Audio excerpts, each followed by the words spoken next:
देखो, जब एक ट्रेन पटरी से उतर जाती है तो उसे वापस पटरी पर कैसे लाया जाता है, क्योंकि ट्रेन तो इतनी भारी होती है कि किसी क्रेन के लिए भी उसे उठाना लगभग नामुमकिन है। और क्या ये ट्रेन पटरी से उतरने के बाद भी चल सकती है? चलिए जानते हैं। दोस्तों, एक ट्रेन का पहिया इतना मजबूत होता है कि ट्रेन को सड़क पर भी चलाया जा सकता है, लेकिन ऐसा करने से या तो सड़क टूट जाएगी या फिर पहिया, क्योंकि ट्रेन के पहिए के किनारे पर उभरा हुआ हिस्सा होता है, जिसकी वजह से जमीन पर चलने पर ये किसी भी दिशा में जाकर तबाही मचा सकता है। वहीं अगर ट्रेन का पहिया ट्रैक के पास उतरा हो तो उसके लिए एक खास तरह का लोहे का रैंप बना होता है जो उसे वापस पटरी पर चढ़ा देता है। अगर गलती से टूना फिश की स्किन खा ली तो अस्पताल तक भी नहीं पहुंच पाओगे, क्योंकि टोना की स्किन में टिश्यू और फैट की मात्रा बहुत ज्यादा होती है, जिसे पकाने के बाद वह जहर बन जाती है। इसीलिए टूना को हर कोई नहीं काट सकता। उसके लिए अलग से स्पेशलिस्ट होते हैं जो उसे बारीकी से काट कर उसके मीट को अलग करते हैं, और हर साल लाखों टूना फिश पकड़ी जाती है। मुझे आज पता चला कि हम अब तक अनार काटने का गलत तरीका इस्तेमाल कर रहे थे। इस आदमी ने दिखाया कि अनार के ऊपर से चारों तरफ हल्के हल्के कट लगाओ और फिर बीच वाले हिस्से को धीरे धीरे ऊपर उठाओ। ऐसा करने से अनार का एक भी दाना खराब नहीं होता। सच बताना, क्या यह तरीका आपको पहले से पता था?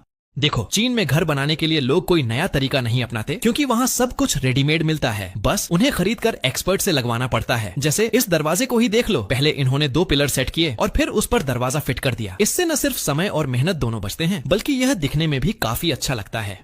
देखो, जापान की ट्रेनें अपने आप ही टकराने पर जुड़ जाती हैं। इसके लिए किसी वर्कर की जरूरत नहीं पड़ती है। इसके लिए बस बुलेट ट्रेन के आगे लगे ढक्कन को खोलना होता है। वहीं भारत में ट्रेन जोड़ते समय अक्सर लोग उसके बीच में फंसकर हादसे का शिकार हो जाते हैं। लेकिन क्या ऑटोमेटिक कपलिंग बीच रास्ते में कभी खुल नहीं जाती? चलिए जानते हैं। दोस्तों, भारत में ट्रेन को जोड़ना खतरनाक इसलिए होता है क्योंकि कई बार वर्कर साइड में लगे 2 बम्परों के बीच में आ जाते हैं। चलते समय इन कपलिंग पर करीब 32,000 मीट्रिक टन का दबाव पड़ता है, जबकि विकसित देशों में ऑटोमेटिक कपलिंग का इस्तेमाल होता है, जो आम कपलिंग से कई गुना मजबूत होती है, क्योंकि ये 2 डिब्बों के बीच इलेक्ट्रिक और डिजिटल कनेक्शन भी बनाती है।